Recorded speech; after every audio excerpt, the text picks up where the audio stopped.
Assalamualaikum warahmatullahi wabarakatuh. Di sini pada kesempatan kali ini saya akan menjelaskan teknologi layanan jaringan. Teknologi layanan jaringan memiliki 9 bab. Pada bab pertama, memahami ragam aplikasi komunikasi data. Komunikasi data adalah progres pengiriman dan penerimaan informasi yang berupa data digital. Fungsi dari suatu sistem komunikasi data adalah melakukan pertukaran data antara dua pihak yang saling berhubungan. Metode komunikasi data. Yang pertama itu ada simplex, komunikasi satu arah. Yang kedua ada hal duplex, komunikasi dua arah secara bergantian. Yang ketiga ada full duplex, komunikasi dua arah secara bersamaan. Manfaat komunikasi data. Sebagai data sharing. Yang kedua sebagai program sharing. Yang ketiga sebagai device sharing. Dan yang keempat sebagai hubungan dengan sistem yang berbeda. Aplikasi komunikasi data. Yang pertama ada pemasaran dan penjualan. Yang kedua ada transaksi bank. Yang ketiga ada pesan elektronik. Yang keempat ada teleconferencing. Yang kelima ada telepon seluler. Pada bab 2, standar komunikasi data. Di dalam standar komunikasi data terdapat dua sub, yaitu yang pertama ada standar OSI. Model referensi jaringan terbuka OSI atau OSI Reference Model for Open Networking adalah sebuah model arsitektural jaringan yang dikembangkan oleh Badan Internasional Organisation for Standardization ISO di Eropa pada tahun 1977. Yang kedua, ada standar internet. Standar internet. Dalam teknik jaringan komputer, standar internet dokumen adalah spesifikasi normatif teknologi atau metodologi yang berlaku ke internet. Standar internet diciptakan dan diterbitkan oleh Internet Engineering Task Force. Selanjutnya pada bab ketiga, proses komunikasi data dalam jaringan, fungsi dan tujuan komunikasi data. Yang pertama, fungsinya efisien pengiriman data dalam jumlah yang besar tanpa kesalahan dan ekonomis. Yang kedua, memungkinkan orang dan lokasi yang berlainan dapat berkomunikasi. Yang ketiga, memungkinkan pengguna sistem komputer dan peralatan pendukung dari jauh. Media transmisi data. Yang pertama itu media kabel dan yang kedua media radiasi elektronik. Bentuk-bentuk komunikasi data. Yang pertama, offline communication system adalah suatu sistem pengiriman data melalui fasilitas telekomunikasi dari suatu lokasi ke pusat mengolah data. Tetapi, data yang dikirim tidak langsung diproses ke CPU. Yang kedua ada online communication system. Online communication system, data yang dikirim melalui terminal komputer bisa langsung diperoleh dan langsung diproses oleh komputer pada saat kita membutuhkan. Pada bab 4, aspek-aspek teknologi komunikasi data dan suara.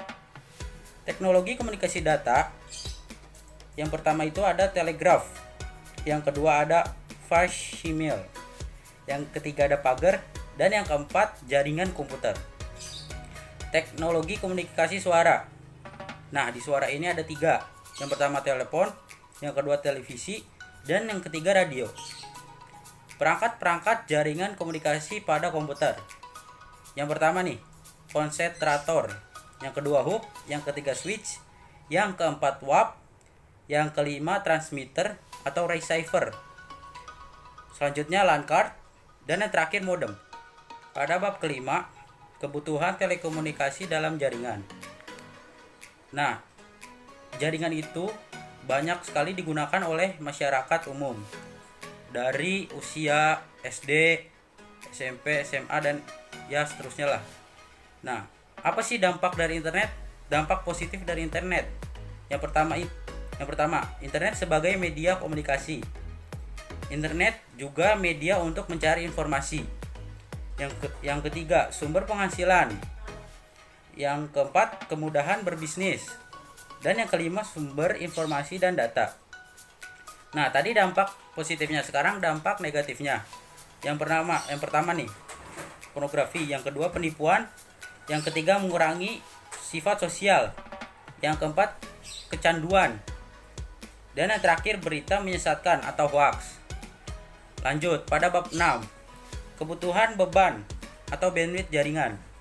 Bandwidth jaringan. Bandwidth adalah suatu nilai konsumsi transfer data yang dihitung dalam bit atau detik, atau yang biasanya disebut dengan bit per second, bps, antara server dan klien dalam waktu tertentu.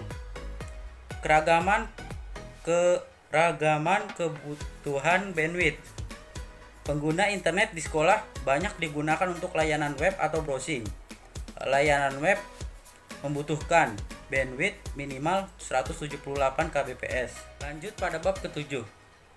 Konsep kerja protokol server switch. Switch adalah entitas berbasis software yang menjadikan fungsi kontrol panggilan pada jaringan IP. Protokol pada jaringan switch. Yang pertama itu ada protokol pengontrol panggilan, yang kedua ada protokol pengontrol media gateway, dan protokol transport, dan protokol signaling gateway. Lanjut ke bab 8. Diagram rangkaian operasi komunikasi VoIP. VoIP itu kepanjangan dari Voice over Internet Protocol. Adalah teknologi yang memungkinkan percakapan suara jarak melalui media internet. Nah, kebutuhan minimal perangkat VoIP. Yang pertama itu ada hub, yang kedua router, yang ketiga ada ADSL modem, dan yang keempat VoIP phone adapter. Pada bab ke-9, konsep kerja server switch berkaitan dengan PBX. PBX adalah sebuah sentral privat dengan fitur seperti sentral public yang digunakan oleh suatu lembaga perusahaan dalam melayani komunikasi internet perusahaan tersebut. Jadi PBX ini umumnya digunakan oleh perusahaan untuk melewati internet. Nah, cukup sekian dari saya. Wabillahi taufik wal hidayah. Wassalamualaikum warahmatullahi wabarakatuh.